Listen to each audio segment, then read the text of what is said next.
Hi there. Happy Friday. For week 3, we are going to be getting into language and the brain. So how language is processed in the brain.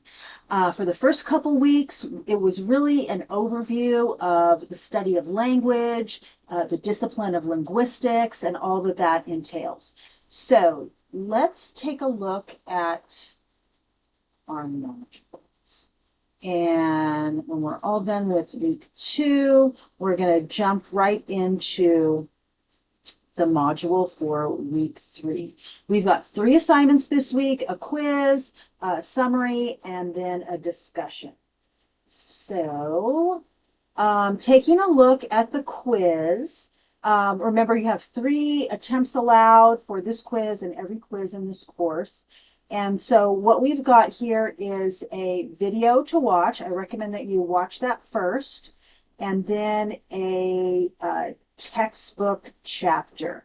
This textbook chapter is a little long, and the quiz questions are based mostly on what you're going to read in the textbook. So what I recommend you do is open up the quiz. There's no time limit or anything on it. And then have the chapter opened up also. And then you're going to find the questions are in the order of how you're going to find them in the reading. So you can kind of skim through and see if you can find the answers to each question. Okay. And then that takes us to the summary assignment. So this is all about aphasia.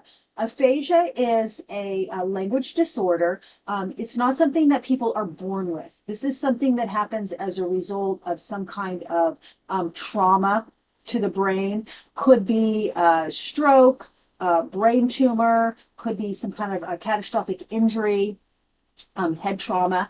And so there are different types of aphasia depending on which part of the brain has damage. So the 2 main types of aphasia are Wernicke's area or Wernicke's aphasia and Broca's aphasia. So I've got a couple of short videos here talking about the different areas of the brain. And then there is an article here on the types of aphasia.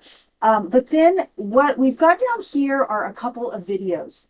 2 different men who are each suffering from the 2 different types of aphasia that we're focusing on. So I really want you to watch each one of the videos. They're only a couple minutes each.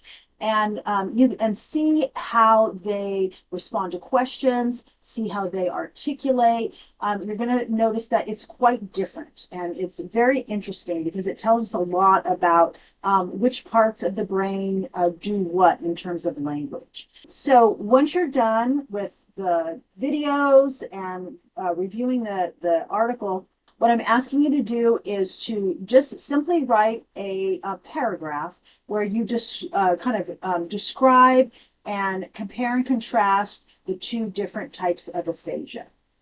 Okay, and then in our discussion for the week, this is all about language disorders in children.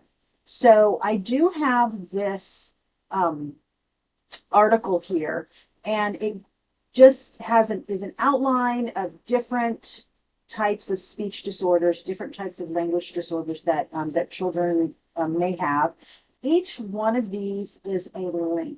So what you'll do is choose one that you're interested in or you want to know more about, and then go to the link, and then you're going to read the information about it.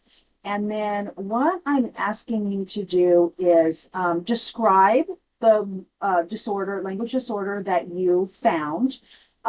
There's a couple of questions here that you can answer. They might be a little bit different information for the different disorders. And then for the replies, think about if there was a student who was suffering from this disorder, what should the classroom teacher do? Okay, so you're not going to find that information in the articles that I'm linking here. This is something that I want you to kind of use your knowledge, use your intuition, everything that you know about teaching, about children, any experiences that you've had, and really just give some advice to a classroom teacher who would happen to have a student with that language disorder in their class. And then that takes us to the end of the week. So let me know if you have any questions, you need any help with anything, and I will be talking to you later. Bye-bye.